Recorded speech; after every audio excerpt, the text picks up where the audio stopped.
నమస్తే, welcome to iDream inside politics with కవిత.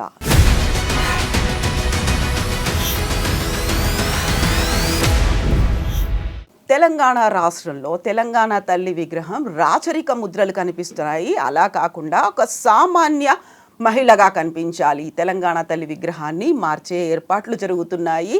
ఈ 1 year సెలబ్రేషన్స్లో భాగంగా ప్రతిష్ఠించాలనే రేవంత్ రెడ్డి కృతనిశ్చయంతో ఉన్నారు. అయితే నిజంగా ప్రస్తుతం తయారవుతున్నటువంటి తెలంగాణ తల్లి విగ్రహం తెలంగాణనే ప్రతిబింబించబోతోందా? గతంలో ఉన్నటువంటి తెలంగాణ తల్లి విగ్రహంలో రాచరిక పోకడలు ఎందుకు కనిపించాయి? మనతో పాటుగా ఉన్నారు పొలిటికల్ అనలిస్ట్ ప్రకాష్ గారు. ప్రకాష్ గారు, నమస్కారం అండి. సో గతంలో కిరీటాలు ఉన్నాయి, ఆభరణాలు ఉన్నాయి, అలా కాదు, మనకు సామాన్యంగా తెలంగాణలో ఎలా ఉంటారో అలాంటి ఒక తెలంగాణ తల్లి విగ్రహాన్ని రూపకల్పన చేస్తున్నారు. సో ఏమనిపించింది విగ్రహాన్ని చూసిన తర్వాత? అన్అఫీషియల్గా అయితే బయటికి వస్తుంది అంటే ప్రజలు మార్పు కోరుకోవాలనుకున్నారు. అందుకే టీఆర్ఎస్ ప్రభుత్వం బదులు ఇక్కడ కాంగ్రెస్ ప్రభుత్వాన్ని ఎన్నుకున్నారు. ప్రజలు కోరుకున్న మార్పు ఇది కాదమ్మా. ఏది టీఎస్ తీసేసి టీజీ అని పెట్టాలి, లేదా అప్పటికే ఎస్టాబ్లిష్ అయిన రాజముద్రలో ప్రభుత్వ అధికార చిహ్నం ఏదైతే ఉన్నదో అందులో మార్పులు కావాలి, లేదా తెలంగాణ తల్లి విగ్రహంలో నుంచి కిరీటం మాయం చేయాలి. ఇవి కాదు ప్రజలు కోరుకున్నది. మార్పు అనేది ఒక ముఖ్యమంత్రిలో మార్పు, ఒక పాలనా పద్ధతిలో మార్పు. అయితే ఏదో చేయబోతే కోతి అయిందని అంటారు కదా, అట్లా అయిపోయింది. ఇప్పుడు ప్రజలు తల వంచుకునే పరిస్థితి వచ్చింది. వాళ్ళు కోరుకున్నది ఏది జరగకపోగా ఈ వెర్రితలలు వేస్తున్నది మార్పు అనేది. ఇప్పుడు టీఎస్ అనే దానిలో ఒక అర్థం ఉంది, తెలంగాణ స్టేట్. టీజీలో ఏముందమ్మా? ఓన్లీ తెలంగాణ. దానికి ఆ సఫిక్స్ అనేది లేకుండా పోయింది, మళ్ళీ వేరే స్టేట్ అని పెట్టాలి. అప్పుడు ఆ డిస్కషన్ వచ్చినప్పుడు కేసీఆర్ గారు టీజీ అంటే దానికి ఏమి ఉండదు స్టేట్ అనేది, టీఎస్ అంటే తెలంగాణ స్టేట్ అనేది ఉంటుంది. కాబట్టి ఆ రకంగా చేస్తేనే బాగుంటుంది అని చెప్పి కర్ణాటకని కేఎస్ అంటాం, కర్ణాటక స్టేట్. కాబట్టి అట్లా చేస్తే బాగుంటుంది అని చెప్పి అప్పుడు పెట్టారు. సరే, ఇప్పుడు మళ్ళీ దాన్ని మార్చేసి నా అర్థం లేకుండా చేశాడు. సరే, అదే అంటే ఏంటంటే ఇప్పుడు వెహికల్స్ మీద కానీ ఎక్కడ కానీ ఆర్టీఓ వాళ్ళు ఒక ఆదేశం జారీ చేయగానే అందరూ మార్చుకుంటారు, మార్చుకోకపోతే పెనాల్టీ కట్టాల్సి వస్తుంది. కానీ ఇక్కడ తెలంగాణ తల్లి అనేది ఫస్ట్ దాని హిస్టరీ చెప్తాను నేను. కిరీటం ఎందుకు అవసరమైంది, ఆ రూపం ఎట్లా తయారైంది తెలియాలి, చరిత్ర. ఇప్పటి జనరేషన్కి అది తెలియదు. అసలు ఏ సందర్భంలో తెలంగాణ తల్లి విగ్రహం అవసరమైంది, అదొక చారిత్రక ఉద్యమ అవసరంగా తెలంగాణ తల్లి ముందుకొచ్చింది. లాబింగ్ ద్వారా తెలంగాణ తెస్తానన్న కేసీఆర్ కాంగ్రెస్ ద్రోహంతో లాబింగ్లో విఫలమైపోయి మళ్ళీ మనం జనంలోకి పోయి ఉద్యమాన్ని బిల్డ్ చేయాలి. విద్యార్థులు 69లో చాలా మూల్యం చెల్లించారు. ఉద్యోగులు కూడా చాలా రోజులు బైకాట్ చేయడం వల్ల. అయితే కేసీఆర్ గారు ఒక్క నెత్తురు చుక్క కూడా రాలనియకుండా, ఒక విద్యార్థి ఒకరోజు కూడా తరగతిని బహిష్కరించకుండా, ఒక ఉద్యోగి ఒకరోజు కూడా సమ్మె చేయకుండా లాబింగ్ ద్వారా తెలంగాణను తీసుకురావాలని అనుకున్నాడు. కానీ అబ్దుల్ కలాంతో చెప్పించి పార్లమెంట్లో తెలంగాణ ఇస్తామని చెప్పి పొత్తు కలిసి కామన్ మినిమం ప్రోగ్రాంలో పెట్టి ప్రణబ్ ముఖర్జీతో కమిషన్ వేసి 36 పార్టీలు లెటర్స్ అనుకూలంగా ఇచ్చిన తర్వాత కూడా రాజశేఖర రెడ్డి వద్దంటున్నానని చెప్పి ఆ తెలంగాణ ఇవ్వలేదు వాళ్ళు. ఆ సమయంలో ఇంకా లాబింగ్ అనేది ఫెయిల్ అవుతున్నది, ఉద్యమమే మనకు ప్రత్యామ్నాయం అని చెప్పి కేంద్ర మంత్రులుగా ఇంకా రిజైన్ చేయకముందే యూపీఏలో ఉన్నప్పుడే తెలంగాణ జాగరణ సేన తీసుకొచ్చారు కేసీఆర్ గారు. సరే, నరేంద్ర గారు ఏదో పరుష పదాలు వాడాడని చెప్పి దాన్ని అక్కడనే ఇనాగరల్ సెషనే పరిసమాప్తి అయింది. ఆ తర్వాత ఇమ్మీడియట్గా 2007 ఆయన కూడా రాజీనామా చేసి బయటకు వచ్చాడు. 2006 ఆగస్టులోనే ఉప ఎన్నికల్లో కూడా కరీంనగర్లో భారీ మెజారిటీతో గెలిచాడు. సో ప్రజల లోపల ఉద్యమ చైతన్యం ఉన్నది, ఆకాంక్ష ఉంది, చైతన్యం కూడా ఉంది. దీన్ని ఒక దగ్గర చేర్చాలనుకున్నప్పుడు కొన్ని ప్రతీకలు కావాలి మనకు. అప్పటిదాకా విద్యార్థులు అవసరం లేదన్నాడు కదా. తెలంగాణ విద్యార్థి సంఘాలు ఉన్నాయి, ఈవెన్ టీఆర్ఎస్ కూడా విద్యార్థి విభాగం ఉంది. ఎర్రోల శ్రీనివాస్ అప్పుడు దాని అధ్యక్షుడు, బాల్కసుమన్ లాంటి వాళ్ళు దాని స్టేట్ లీడర్స్. మరి వీళ్ళకి ఆ చైతన్యాన్ని సోయిని కల్పించడానికి ప్రత్యేకంగా అంతకుముందు ఏ ప్రయత్నం లేదు. అందుకని 2007-08లో నెలల పాటు తెలంగాణ భవన్లో క్లాసులు పెట్టారు, మాలాంటి వాళ్ళతో చెప్పించారు. జయశంకర్ గారు కూడా ఉన్నారు అప్పుడు. కోదండరామ్, జయశంకర్, మల్లేపల్లి లక్ష్మి అందరం కూడా చెప్పాం. విద్యార్థులలో ఒక చైతన్యం అనేది పెరిగింది అప్పుడు. దాంతోపాటుగా ఇంకేమైనా ప్రతీకలు ఉంటే బాగుండు అన్నప్పుడు తెలంగాణ జాగృతి తరఫున కవిత గారు బతుకమ్మను ఒక ప్రతీకగా తీసుకొచ్చారు. అదే సమయంలో తెలంగాణ తల్లి విగ్రహాలు ప్రతి ఊర్లో ప్రతిష్ఠిస్తే బాగుంటుంది. అప్పుడు ఆంధ్ర ఉద్యమంలో ఆంధ్రమాత విగ్రహాలను పెట్టారు. కాబట్టి తెలంగాణ తల్లిని మనం ప్రతిష్ఠించాలి అనేది కేసీఆర్ గారి ఆలోచన. అప్పటికే ఈ విషయంలో కొంత వర్క్ చేస్తున్నది ఎవరు అంటే బిఎస్ రాములు గారు, తెలంగాణ తత్వవేత్త, ఆయనతో పాటుగా BVN Chari, professor Gangadhar, fine arts college. అయితే ఈ ముగ్గురిని కూడా కేసీఆర్ గారు పిలిపించారు. బిఎస్ రాములు గారు చాలా క్లోజ్గా ఎప్పుడు కేసీఆర్ గారికి, అంటే ఆయన పార్టీలు లేకపోయినా సలహాలు ఇస్తుండేవాడు. పిలిచినప్పుడు మొదలు తయారు చేసిన విగ్రహం కూడా ఈ రకంగానే ఉండేది, ఏది కిరీటం లేకుండా. అది బివిఎన్ చారి, బిఎస్ రాములు కలిసి అనుకున్నారు. కానీ రాములు గారు ఏమన్నారంటే అట్లా కాదు, దీనిలో మార్పులు చేయాలన్నారు. కేసీఆర్ గారు ముందుకు వచ్చినాక భరతమాత విగ్రహం ఎట్లుంది, మధ్యలో వచ్చిన ఆంధ్రమాత విగ్రహం ఎట్లుంది, అంటే తల్లి అంటే ఒక దేవతా భావన, మనుషుల కంటే ఎబో ఉండాలి. అయితే ఈ బిఎస్ రాములు గారిని, బివిఎన్ చారిని అందరిని పిలిపించుకున్నాడు కేసీఆర్ గారు. ఆయన ఒకటే చెప్పింది, మనకు భారతమాత విగ్రహం ఎట్లుందో ఆంధ్రమాత విగ్రహం ఎట్లా తయారు చేశారు అప్పుడు ఆ పద్ధతిలో ఉండాలి అన్నప్పుడు కిరీటం ఉండాలి, దేవతా భావన అనేది రావాలి మనసుల్లో అన్నప్పుడు తెలంగాణ పేదదైనంత మాత్రాన మన దేవత ఎందుకు పేదగా కనబడాలి, మన అమ్మను ఊహించుకోవడం ఎందుకు తక్కువగా ఊహించుకోవాలి, మనుషుల్లాగా కాదు ఒక దేవతా స్వరూపంగానే ఉండాలి, ఆ భావన రావాలి ప్రతి ఒక్కరికి అన్నప్పుడు ఏం చేశారంటే అంత ఓవర్ నైట్లో అయింది కాదు, అది 2-3 సమావేశాలు జరిగినాయి. చాలా చాలా మా పెద్ద పెద్ద వాళ్ళు వచ్చారు, ఈల లక్ష్మణ్ వచ్చాడు, చాలామంది వచ్చారు ఆ డిస్కషన్స్కి. పేర్లు మర్చిపోయాను నేను, కానీ నంది సిద్ధారెడ్డి ఇలా చాలామందిని పిలిచారు ఆయన ఇంటలెక్చువల్స్ని. చాలా అవర్స్ టుగెదర్ డిస్కషన్స్ అయినాయి. అయినప్పుడు కేసీఆర్ ఒక సజెషన్ ఇచ్చాడు, రవివర్మ చిత్రాలలో దేవతలను ఇవాళ మనము చూస్తున్నాము క్యాలెండర్లలో అంటే రాజా రవివర్మ ఎవరైతే భారతదేశం గర్వించదగ్గ చిత్రకారుడు ఉన్నాడో ఆయన ఇచ్చిన రూపాలే కదా అవన్నీ. సో దేవత అంటే ఖచ్చితంగా కిరీటం ఉంటుంది, ఆయన ప్రతి దేవత విగ్రహంలో ఆయన కిరీటం పెట్టాడు. కాబట్టి రవివర్మ చిత్రాలు తగ్గట్టుగా ఉండాలి. భరతమాతను కూడా ఆయనే చిత్రించాడు, భరతమాత రూపం ఇచ్చింది, భరతమాతకు ఒక రూపం ఇచ్చింది రవివర్మ. కాబట్టి రవివర్మ చిత్రాన్ని మనం ఇక్కడ ఆ రకంగా తీసుకురావాలని చెప్పాడు. అన్నప్పుడు కిరీటం అనేది అవసరమైంది. కిరీటంలో కూడా తెలంగాణలో లభ్యమైన కోహినూరు వజ్రం ఉంటుంది, వడ్డానం ఉంటుంది తెలంగాణ తల్లికి. వడ్డానం అనేది తెలంగాణ సంప్రదాయం. మీరు ఏ ఫంక్షన్ పోయినా లేడీస్ వడ్డానం పెట్టుకుంటారు. అంటే బాగా డబ్బున్న వాళ్ళే పెట్టుకోరు, గరీబులు కూడా పెట్టుకుంటారు ఉన్నంతలా వాళ్ళ శక్తి మేరకు. వడ్డానంలో జాకోబ్ వజ్రం ఉంది.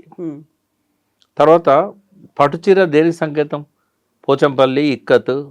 తెలంగాణలో పట్టుచీరలు నేసే కేంద్రాలు ఒక 10-15 ఉంటాయి, వెంకటగిరి, చాలా. అవన్నీ వెంకటగిరి అంటే ఆంధ్ర, గద్వాల్ ఉంటుంది, కొత్తకోట, తర్వాత పోచంపల్లి, నారాయణపేట, ఇట్లా మహబూబ్నగర్లో 3-4 ఉన్నాయి, మళ్ళీ వేరే జిల్లాల్లో కూడా ఉన్నాయి. ఇప్పుడు జాగ్రఫికల్ ఐడెంటిఫికేషన్ గుర్తింపు కూడా వచ్చింది కదా ఇక్కత్ చీరకు, ఇట్లాంటివన్నీ ఉన్నాయి. సో దాంతోపాటుగా చేతుల్లో ఏముండాలి, ఒక చేతిలో బతుకమ్మ, ఒక చేతిలో తెలంగాణ మెట్ట పంటలకు ఉదాహరణగా జొన్న కంకి, మొక్కజొన్న, ఇవన్నీ కూడా అందులో పెట్టడం జరిగింది. అంటే సరే ఒక మాట అనుకుందాం, ఇప్పుడున్న ముఖ్యమంత్రికి అది నచ్చలేదు. నచ్చకపోవడానికి ఒక తాత్విక పునాది ఉన్నది. రేవంత్ రెడ్డి అనేవాడికి ఇప్పుడున్న తెలంగాణ తల్లి నచ్చకపోవడానికి ఆయన ఒక తాత్విక పునాది ఉన్నది. ఏంటంటే ఆయన ఎన్నడూ తెలంగాణ అనలేదు, జీవితంలో అనలేదు, ఈ రోజు వరకు. ప్రమాణ స్వీకారంలో కూడా జై తెలంగాణ అనలేదు. 1 year పూర్తవుతున్నా అమరవీరుల దగ్గర పోయి దండం పెట్టలేదు. ఎన్నడూ జై తెలంగాణ అనే వ్యక్తికి, తెలంగాణ ఉద్యమంలో లేని వ్యక్తికి, ఉద్యమకారుల మీద తుపాకీ తీసిన వ్యక్తికి తెలంగాణ తల్లి మీద గౌరవం ఎందుకుంటుంది? అందుకే ఆయన మనసులో లేని తెలంగాణ తల్లి ప్రజల మనసుల్లో కూడా ఉండకుండా చేయడానికి ఒక కుట్ర చేస్తున్నాడు. ఆర్టీఏ వాళ్ళు ఇచ్చిన నోటిఫికేషన్ అంతా సులభమా తెలంగాణ తల్లిని చెరిపేయడం అనేది? లేదా కేసీఆర్ గారి అడుగుజాడల్ని తుడిచేస్తా ఆయన జ్ఞాపకాలను లేకుండా చేస్తా, ఆయన గుర్తులను చెరిపేస్తా అని ఏదైతే అంటున్నాడో అది ఒక్క కేసీఆర్ గారు సృష్టించిందా? సో కేసీఆర్ గారు లాబియింగ్ ప్రక్రియ ఎప్పుడైతే విఫలమైందని అన్నారో, సో మళ్ళీ ఆయన ఈ తెలంగాణ తల్లి విగ్రహానికి రూపకల్పన చేసిన క్రమంలో మొట్టమొదటిసారి నవంబర్ 15, 2007 తెలంగాణ భవన్లో తొలిసారి ఆ విగ్రహాన్ని ఆవిష్కరించడం జరిగింది. పస్నూరి దయాకర్ మొన్నటి వరకు ఎంపీగా ఉన్నారు టీఆర్ఎస్ ప్రభుత్వంలో. ఆయన లోక్సభ సభ్యునిగా 2 సార్లు ఎన్నికయ్యాడు. అతను ఫైన్ ఆర్ట్స్ కాలేజ్ స్టూడెంట్ ఉండే. ప్రొఫెసర్ గంగాధర్ ఎవరైతే తుది రూపం ఇచ్చారో ఈ తెలంగాణ తల్లి విగ్రహానికి, ఆ విగ్రహాన్ని అంటే తయారు చేయడంలో ఒక శిల్పిగా పస్నూరి దయాకర్ గారి పాత్ర ఉంది. ఆయన ఇప్పుడు రేవంత్ రెడ్డి గారు పక్కనే కాంగ్రెస్ పార్టీలో ఉన్నారు. సో ఆయన చేసిన విగ్రహాలే ఇవాళ మనకు తెలంగాణలో చాలా దిక్కులు మనకు కనబడతాయి. సో రేవంత్ రెడ్డి గారికి ఎట్లాగూ ఆ తెలంగాణ సోయి లేదు, తెలంగాణ ఉద్యమంలో పాల్గొనలేదు, ఆయన జై తెలంగాణ అనలేదు, అమరవీరుల స్థూపం దగ్గర పోయిన నివాళులు చెప్పలేదు. తెలంగాణ ప్రజల మనసులో నుంచి ఈ విగ్రహాన్ని తొలగించాలనుకోవడం అనేది అదొక మూర్ఖపు చర్య అని నేను అంటాను. ఎందుకంటే ఇవాళ నువ్వు కొత్త విగ్రహాన్ని తయారు చేస్తావు, మరి పాత విగ్రహాలు ఏం కావాలి? వాటన్నిటినీ ఎవరైతే పెట్టారో వాళ్ళే తొలగించుకోవాలా? విగ్రహాలను తొలగించగలుగుతారా? తొలగించడం అవసరమా? రోడ్ల మీదనంటే నువ్వు తెలంగాణ తల్లి రూపాన్ని మారుస్తావు. మరి ఉద్యమకాలం అంతా కూడా ప్రజల మనసుల్లో చెరగని ముద్ర వేసుకున్న తెలంగాణ తల్లి విగ్రహాన్ని వాళ్ళ మనసుల్లోని తొలగించడం సాధ్యమవుతుందా? ఇప్పుడు గతంలో ప్రయత్నం చేస్తేవి అందశ్రీ పాడిన జయ జయ తెలంగాణ ఆయన రాసి పాడిన పాట, దాన్ని కొత్త రూపంలో మళ్ళీ కీరవాణి గారితో మా సంగీత రూపకల్పన లోపల మళ్ళీ పాడించినావు. ఇప్పుడు ప్రజలు ఏది పాడుకుంటున్నారు రేవంత్ రెడ్డి గారు? నువ్వు మార్చింది పాడుకోవట్లేదు. నువ్వు ఏ దేశానికి పోయినా తెలంగాణ ఉద్యమ మీటింగ్స్లలో ఈ జూన్ 2 నాడు తెలంగాణ ఆవిర్భావ దినం రోజు కానీ, తెలంగాణ బోనాల పండుగప్పుడు కానీ, బతుకమ్మ పండుగప్పుడు కానీ ఎప్పుడు పాడుకున్నా కూడా పాత పాటే పాడుతున్నారు, జయ జయ తెలంగాణ. ప్రజల మనసుల్లో ముద్రించబడ్డ పాటల్ని చెరిపేయడం సాధ్యం కాదు. ఇవాళ మీరు మీ ఆధ్వర్యంలో నడుస్తున్న వందలాది స్కూళ్ళల్లో పొద్దున ప్రార్థన సమయంలో పాడుతున్నది ఏ పాట? అందుకే కీరవాణి గారి సంగీతాన్ని నేను తప్పట్టట్లేదు, అందశ్రీ గారి ఆశయాన్ని కూడా నేను తప్పట్టట్లేదు. కానీ మార్పు చేసినంత మాత్రాన ప్రజలు దాన్ని స్వీకరిస్తారు అనుకోవడం పొరపాటు. దానికి ఉదాహరణే మనకు ఈ తెలంగాణ జయ జయ తెలంగాణ పాట. కాబట్టి ప్రజల మనసుల్లో ఎట్లయితే ఉద్యమ కాలంలో ఆ పాట ఎస్టాబ్లిష్ అయిందో, తెలంగాణ తల్లి భావన కూడా అట్లాగే ఎస్టాబ్లిష్ అయింది. ఇవాళ వీధి వీధిన ఆ విగ్రహాలు ఉన్నాయి. వాటి తొలగించడం ఎట్లా సాధ్యమవుతుంది? మళ్ళీ నువ్వు అన్న విగ్రహాన్ని తయారు చేసి ఆ ప్లేస్లో పెట్టాలంటే ఆ ప్రజలు ఒప్పుకుంటారా? కాబట్టి మీ నుంచి ప్రజలు కోరుకున్నది ఏంటంటే కేసీఆర్ అసంపూర్తిగా వదిలేసిన లక్ష్యాలను కంటిన్యూ చేసి ఆ పాలమూరు రంగారెడ్డి పథకాన్ని మీ కోడంగల్ దాకా తీసుకుపోతావా, లేకపోతే కొండారెడ్డిపల్లె తీసుకుపోతావా? మీరు నీళ్ళు ఇవ్వాలని ప్రజలు కోరుకుంటున్నారు. కానీ నువ్వు చేస్తున్నది ఏంది? నీళ్ళు ఇవ్వడం గురించి ఆలోచించకుండా ఆంధ్రలో రాయలసీమ ఎత్తిపోతల పథకాన్ని కంటిన్యూ చేస్తుంటే చూస్తూ కూర్చున్నావు.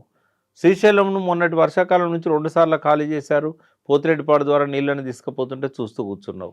నాగార్జున సాగర్ నుంచి కనీసం పోలీసులను ఈ రోజు వరకు ఉపసంహరించలేదు. ఎలక్షన్ రోజు నవంబర్ 30, 2023న ఆంధ్ర పోలీసులు వచ్చి నాగార్జున సాగర్ను కబ్జా పెట్టారు.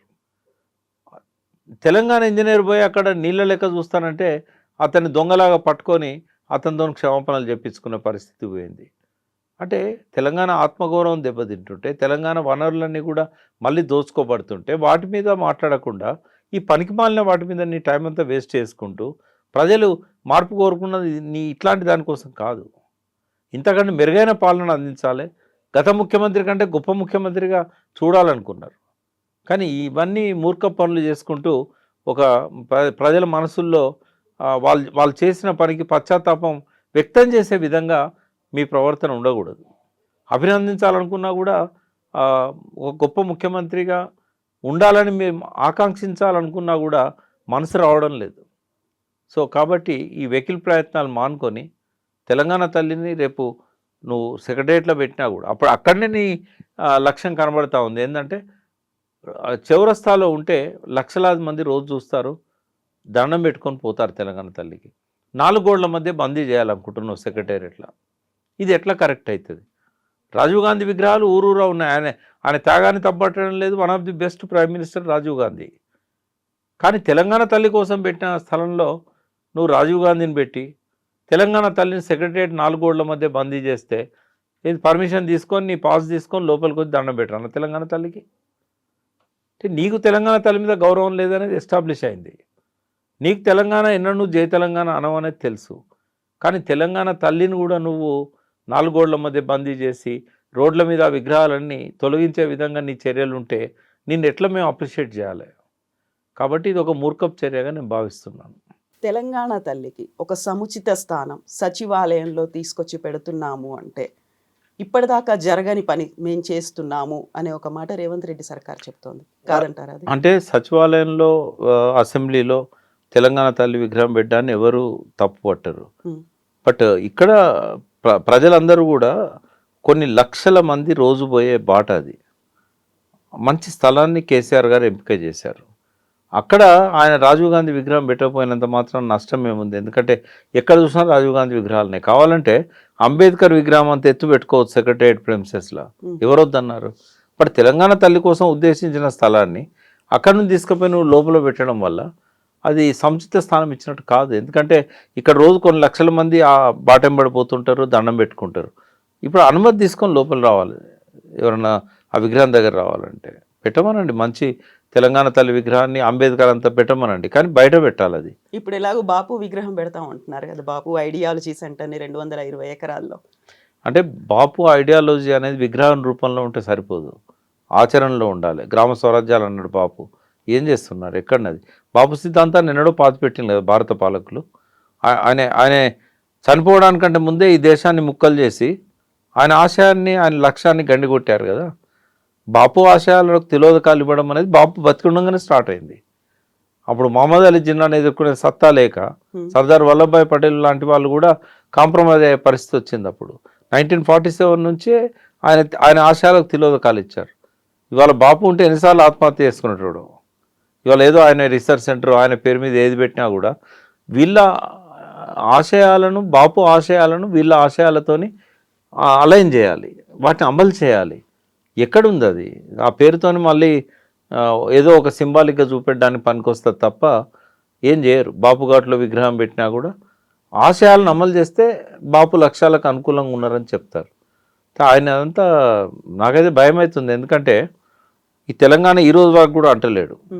తెలంగాణ తల్లికి అవమానం చేస్తున్నాడు. రేపు మళ్ళీ మోడీను చంద్రబాబును పట్టుకొని ఎక్కడ ఆర్టికల్ 3 కింద తెలంగాణ ఆంధ్రను ఒక్కటి చేస్తాడు అనేది భయం అవుతుంది ఆయన గురించి.